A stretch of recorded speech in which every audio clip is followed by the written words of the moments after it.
A continuación, el bloque Valores Casa de Bolsa.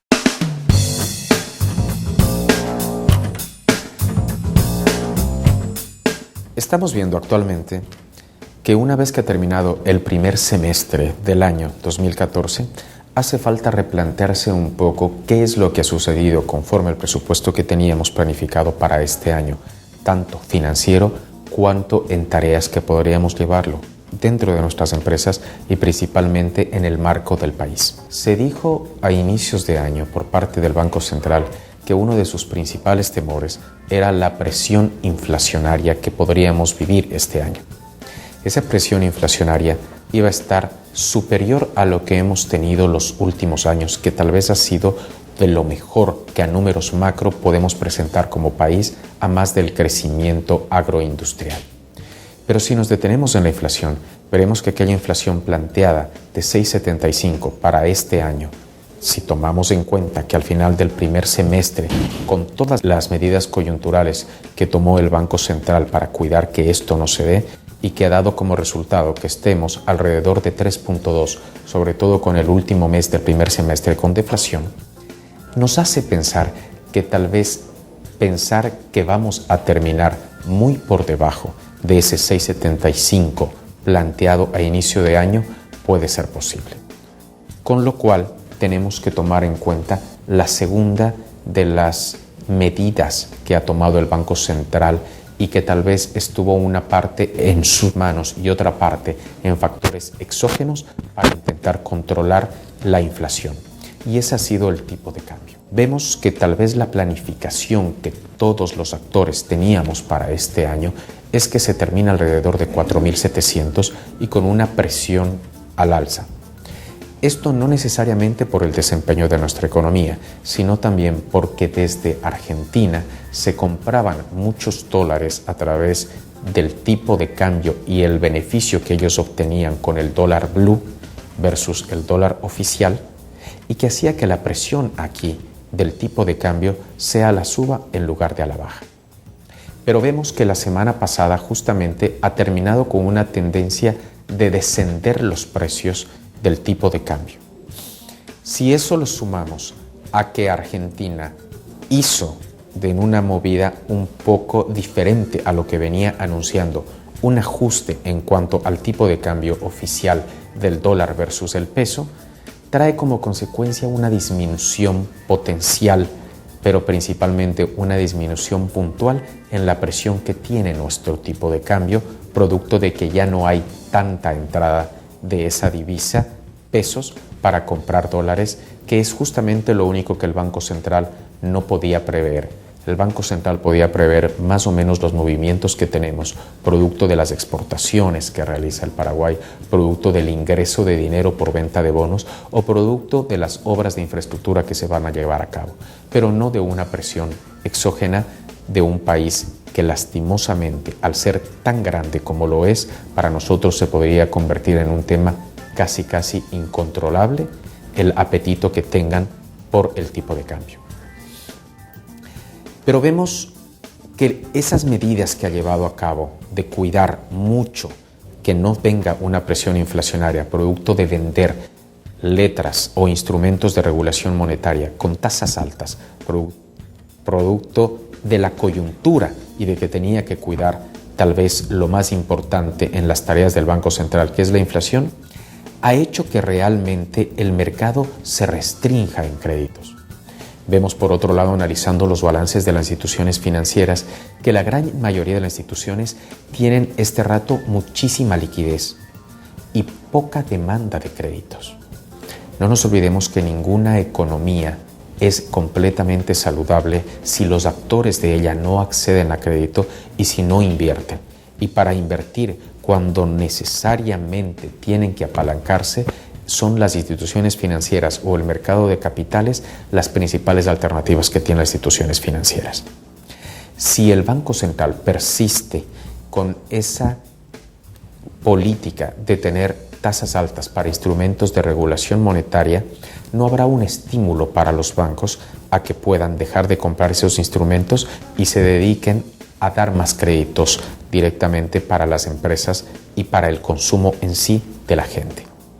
Eso traerá como consecuencia que nuestra economía y el consumo, que es el principal dinamizador del pequeño comerciante, de las pymes, de las micropymes y también de las grandes empresas, las cuales se han visto afectadas en alguna medida directamente por el contrabando, veremos que van a seguir sufriendo una desaceleración en cuanto a su crecimiento, que ya es un motivo de preocupación. Esperemos que conforme pasan los meses y una vez que el Banco Central ha podido controlar aquel primer temor que teníamos a inicio de año, que ha sido directamente la inflación, sumado a que el dólar no ha sido en su cotización una tendencia a la alza como la veníamos previendo para este año, pueda bajar sus tasas de instrumentos de regulación y veamos que los bancos se dediquen a dar más préstamos y que el segundo semestre del año pueda tener un repunte en cuanto a dinamizar más aún el consumo, a que las empresas y empresarios tomen el riesgo de acudir a instituciones financieras para pedir dinero y lanzar.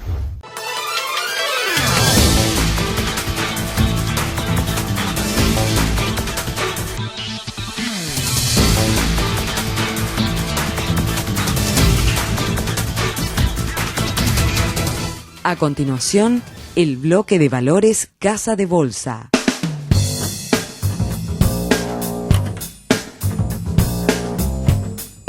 El día de hoy vamos a conversar acerca de cómo sobrevivir a la crisis de liquidez cuando usted tiene una pequeña empresa. Las circunstancias de los negocios y de cómo está este rato la economía del país nos hace replantearnos si es que los siguientes meses realmente vamos a poder crecer como teníamos previsto o si es que vamos a vivir un escenario cambiante y que podamos tener pocas posibilidades de ver que nuestro negocio realmente crezca. Si es que eso es así, lo primero que debemos pensar es que la liquidez tiene que ser muy cuidada en nuestra empresa y que el hecho de mantener una caja saludable nos asegurará el poder perdurar durante la crisis para que una vez superada esta podamos realmente crecer como empresa. Partamos de la premisa de que no necesariamente los bancos nos van a financiar durante esa crisis. Si es que eso es así, las pólizas de crédito, descuento de pagarés y demás puede ser una alternativa, pero no la mejor, ya que en todas ellas usted pierde un porcentaje de aquel dinero que lo tenía previsto dentro de su caja. Si los cobros se retrasan y el volumen de ventas disminuye, lo único que debe tener atención para sobrevivir como pequeña empresa es que la caja no desaparezca. Para evitar eso, tendremos que esperar, sobre todo durante el tiempo que dure la crisis, poder mantenernos a salvo, poder mantenernos en pie para después buscar crecer. Para que ello se dé, necesitamos pensar en cómo cuidar la caja. Para ello, lo primero es una planificación de pagos. Haga una lista de todos los pagos pendientes y previstos para los próximos meses. Revísela una y otra vez. Busque aquellas cosas importantes de pagar y aquellas que pueda estirar un poco más o que pueda hablar con sus acreedores para que le den un plazo mayor. No se olvide que un no lo tiene de entrada sin preguntar, por lo cual el peor escenario es que se mantenga en ese no. Siempre vale la pena hacer el esfuerzo para poder tener una posición más cómoda de caja. Lo segundo, acelere los cobros. Tenemos clientes a los cuales nosotros mismos le damos un plazo adicional para el pago a aquel que nosotros realmente en estas circunstancias podemos darle. Hable con ellos, intente que le paguen de manera acelerada, no dé un plazo adicional a costa de un financiamiento que usted no lo tiene. No retrase las facturaciones. Los procesos administrativos dentro de una empresa tienen que ser acelerados en cuanto a cobros se refiere, sobre todo en época de crisis. Si tiene que empezar a facturar quincenalmente o semanalmente, hágalo. Mientras antes facture y entregue la factura a su cliente, aunque él se tome 15, 20 o 30 días para pagar, antes vencerá ese plazo que si solo facturaba una vez al mes. Ofrezca descuentos en los pagos de facturas. La misma política que puede aplicar y que esperaría que le apliquen a usted, aplíquelas a sus clientes. Si me paga de manera adelantada o me paga cash al momento de hacerle el servicio o de recibir la mercadería, tendrá un beneficio adicional de un descuento del 2, 3 o 5%. Pero eso a usted le asegura tener caja suficiente para el momento de necesidad. Exija pagos por adelantado. sobre todo si estamos hablando de incorporar nuevos clientes que tiene usted pocas referencias de ellos, no se corre el riesgo de ver qué tan buen pagador es. Pida el pago por adelantado. Si es que usted puede obtener un plazo para pagar a sus proveedores y que no esté ese calzado con el que usted tiene con sus acreedores, sería muy bueno. Y por último, tenga un cuadro de flujos de caja en donde maneje cuánto va a vender, cuánto va a cobrar, cuánto debe y cuánto va a tener. Si es que eso lo está manejando dentro de un escenario positivo u optimista y otro escenario pesimista y negativo, va a poder tener ciertas estrategias que implementar en cada uno de esos escenarios y se evitará sorpresas de encontrarse con una caja negativa que en el caso de muchas empresas es lo que les lleva a la quiebra. Si el tema del día de hoy te ha parecido interesante y quieres saber más con respecto a este o a cualquier otro tema de tu interés que tenga que ver con tus finanzas, con tu empresa o tus inversiones, por favor, no dudes en escribirnos a Cristian.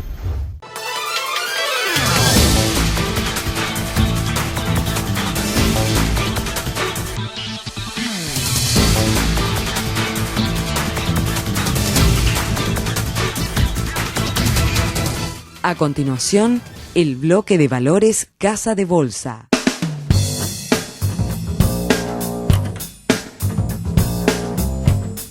El día de hoy vamos a conversar acerca de qué está pasando en la actualidad económica de nuestro país. Hemos visto en los titulares de prensa que los últimos días, las últimas semanas, hemos tenido una situación un poco diferente a la que estaba prevista para inicio de año y la que ha sido la clásica en estos meses del año. Es decir, lo que normalmente se estilaba es que dentro del mes de marzo, finales de marzo, abril y hasta principios de mayo, entre el dinero del producto de la venta de la soja y el tipo de cambio suele ir para abajo en virtud de que entran al sistema muchos dólares y que hay una amplia oferta de esa moneda. Por otro lado, finales de abril, principios de mayo, normalmente las empresas internacionales, sobre todo al terminar sus balances, sus estados contables, ser presentados al fisco y realizar las asambleas, empiezan a comprar dólares para enviar al extranjero cuando se trata de pago de dividendos. Ese escenario en este año no ha sido el tradicional y se ha convertido en un escenario un poco atípico, pero que tal vez tendríamos que pensar que va a reinar para los siguientes años si es que la lógica de la economía se viene dando de esa manera. El primer factor es que no nos olvidemos que la soja este año en cuanto al valor de Producto Internacional ha sufrido una disminución de aproximadamente el 30%. Eso ha hecho que aunque se haya podido producir la misma cantidad de soja que el año anterior o que años anteriores, para este año vayamos a hablar de que tendremos un 30% de ingreso inferior de la exportación de la soja solo por ese factor del precio de la caída. Si adicionalmente le sumamos que ha habido un proceso de industrialización de muchas compañías en donde la soja ya no se exporta como producto bruto, sino que se le da un valor agregado para exportárselo de diferentes maneras, en una de esas como aceite, veremos que todo ese proceso de industrialización hace que no sea en el mismo mes en que tradicionalmente se realizaba la exportación de la soja el momento en que se lo vaya a hacer o que la venta sea incluso interna en cuanto al aceite. Por ende, el ingreso que teníamos previsto para esta temporada de dólares se ha visto muy disminuido. Sin embargo, nuestro país este rato estamos viendo que se ha debilitado como moneda en cuanto al tipo de cambio con relación al dólar y hemos perdido aproximadamente un 7, un 8% con relación a lo que estuvimos para fin de año. Ese tipo de cambio, si bien es cierto, es inferior a lo que han perdido otras monedas de países emergentes de la región, donde Brasil ha tenido un golpe fuerte y Argentina también ha tenido un golpe fuerte, nos hace ver que tanto la política de nuestro Banco Central en cuanto al uso de las reservas para cuidar el tipo de cambio y verificar cómo va a terminar este año, un factor que incide también en la inflación, no está dentro de sus prioridades el controlar ese tipo de cambio. La oferta que ha hecho para evitar que pase de 5.000 ha sido muy pobre y por ende el mercado ha subido.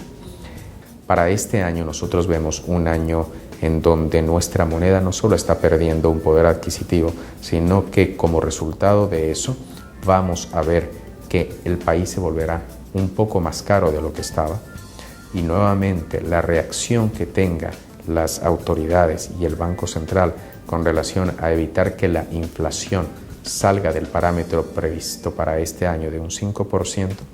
hará que no le importe demasiado lo que pueda pasar con el tipo de cambio y se sienta cómodo con un dólar aproximadamente en 5.200 guaraníes, como lo previó a inicio de año, y que viene acompañando con las actitudes y sobre todo con la oferta que está teniendo de venta de dólares para cuidar ese tipo de cambio. En otras palabras, preparémonos para un año un poco más caro, ajustar los cinturones y sobre todo ver cómo ese comportamiento cíclico que venía teniendo nuestra moneda en relación al ingreso de dólares en diferentes momentos del año, específicamente en dos por la campaña agrícola, para este año se vuelve incierto y tal vez sea repetitivo para los siguientes años.